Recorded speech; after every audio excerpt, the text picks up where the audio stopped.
Ada satu pola menarik yang mungkin kita semua alami tanpa sadar. Di kantor, kita bisa jadi versi paling kompeten dari diri sendiri. Deadline numpuk, revisi berkali-kali, komunikasi yang penuh diplomasi. Semua itu bisa dijalani dengan cukup baik, bahkan terlihat tenang dari luar. Tapi, begitu pintu rumah terbuka di malam hari, sesuatu berubah drastis. Energi yang tadi terasa cukup untuk menghadapi apapun di kantor, tiba-tiba menguap. Bahkan untuk hal sesederhana melepas sepatu. Rasanya seperti butuh usaha ekstra. Yang menarik, penyebab utama kekacauan ini ternyata bukan kelelahan kerja itu sendiri. Yang benar-benar menentukan adalah apa yang terjadi setelah jam 5 sore. James Clear dalam Atomic Habits menyoroti hal ini dengan cukup tajam. Kebiasaan-kebiasaan kecil yang kita jalani tanpa banyak berpikir di jam-jam pulang kerja, itulah yang diam-diam membentuk arah hidup dalam jangka panjang. Dan di akhir video ini ada satu benda, kemungkinan besar sedang berada tidak jauh dari tempat kita duduk sekarang, yang akan terlihat sangat berbeda setelah memahami satu prinsip yang akan dibahas. Tapi sebelum sampai ke sana, penting untuk memahami dulu kenapa energi kita menguap begitu cepat setiap malam.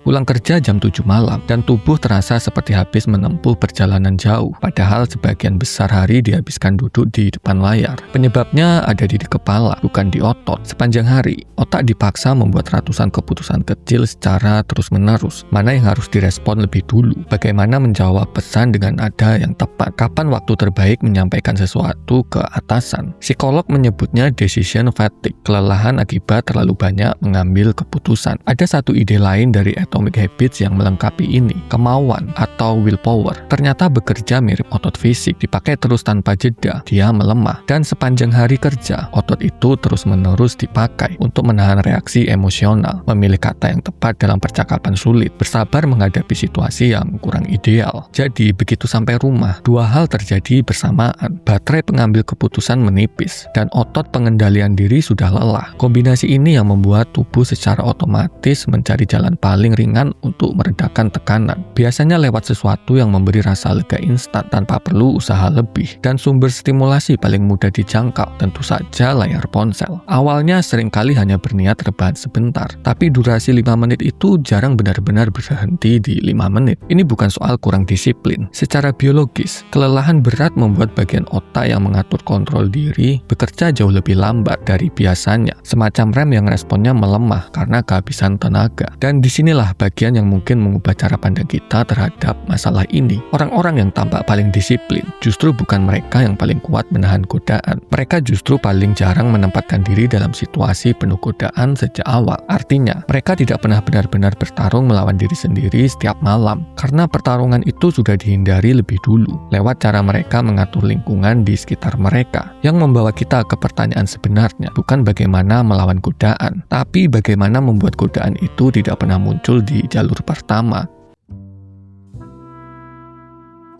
Lingkungan sekitar kita berperan jauh lebih besar dari yang biasa disadari dalam menentukan tindakan sehari-hari. Kita cenderung merasa setiap keputusan adalah hasil pilihan sadar, padahal benda-benda yang ditempatkan di sekitar kita punya pengaruh besar terhadap apa yang akhirnya kita lakukan. Kenapa scrolling tanpa henti terasa begitu otomatis begitu berbaring di kasur? Alasannya sederhana, ponsel adalah benda yang paling mudah dijangkau di tempat itu. Ketika dia selalu berada di dekat bantal, otak secara bertahap membentuk asosiasi tersebut sebagai jalan pintas menuju hiburan. Solusinya terletak pada pemisahan fungsi ruang secara tegas. Otak bekerja seperti sistem pencatat. Dia mengaitkan satu tempat dengan satu jenis aktivitas. Jika kasur terbiasa dipakai untuk membalas pesan kerja atau menonton video, otak akan mencatatnya sebagai tempat untuk tetap terjaga. Tidak mengherankan jika insomnia kemudian muncul sebagai konsekuensinya. Langkah pertama, menetapkan batasan ruang yang jelas. Satu ruang, satu fungsi. Kasur idealnya kembali menjadi tempat yang hanya diasosiasikan dengan istirahat. Langkah kedua, membangun zona transisi begitu pintu rumah terbuka. Kebiasaan yang cukup umum, meletakkan tas dan langsung menjatuhkan diri ke sofa, begitu sampai rumah. Masalahnya, begitu punggung menyentuh permukaan yang empuk, kemungkinan besar tidak akan ada aktivitas produktif lagi malam itu. Disinilah rutinitas kecil berperan sebagai pembatas antara mode kerja dan mode istirahat. Tidak duduk di sofa atau kasur sebelum mandi terlebih dahulu. Meletakkan barang bawaan, langsung ke kamar mandi, lalu berganti pakaian rumah yang nyaman. Mandi dan berganti pakaian berfungsi seperti tombol reset, membantu tubuh dan pikiran kembali ke kondisi netral. Rutinitas transisi yang konsisten seperti ini secara bertahap memutus pola kelelahan kronis di malam hari dan menjadikan rumah sebagai ruang yang mendukung, bukan menghambat kualitas istirahat. Tapi mengatur ruang besar seperti ini saja belum cukup. Ada satu area yang jauh lebih kecil, yang justru disitulah pertarungan sebenarnya terjadi setiap malam.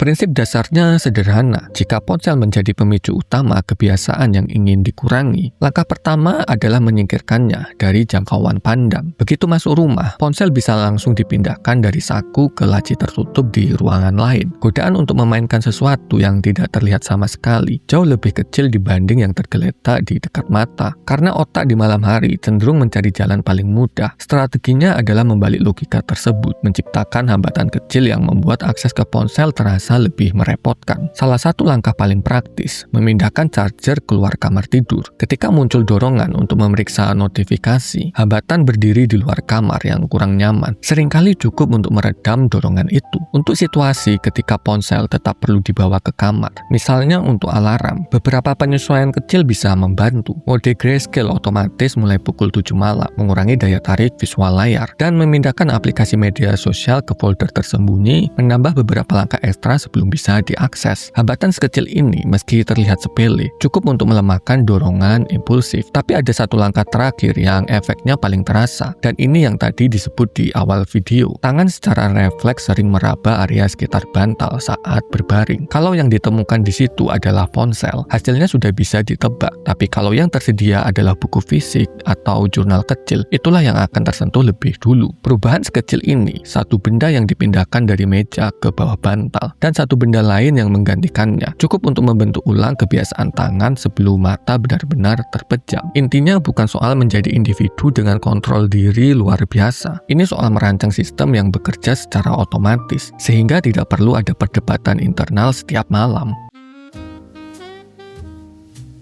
Kelelahan otak dalam mengambil keputusan, otot kemauan yang terkuras, dan lingkungan yang diam-diam mengarahkan perilaku. Semuanya bermuara pada satu kesimpulan yang sama. Perubahan yang benar-benar bertahan jarang datang dari niat yang lebih kuat. Lebih sering perubahan itu datang dari keberanian menata ulang ruang di sekitar kita. Sekarang, kembali ke benda yang disebut di awal. Kemungkinan besar ada satu benda di dekat tempat duduk atau di atas nakas sekarang, yang selama ini menjadi alasan utama begadang tanpa rencana. Setelah memahami bagaimana lingkungan membentuk kebiasaan, benda itu terlihat berbeda, bukan lagi sekedar alat komunikasi, tapi pemicu yang diam-diam mengarahkan setiap malam. Satu langkah kecil yang bisa dicoba malam ini, pindahkan benda itu dan letakkan buku atau jurnal di posisinya. Perubahan sesederhana ini mengganti hal pertama yang disentuh sebelum tidur, menjadi sesuatu yang jauh lebih mendukung istirahat. Kalau ada yang ingin berbagi, kolom komentar terbuka untuk cerita, benda apa yang selama ini menjadi pemicu begadang, dan langkah kecil apa yang akan dicoba malam ini. Cerita semacam itu sering membantu orang lain menemukan solusi yang sesuai untuk mereka sendiri.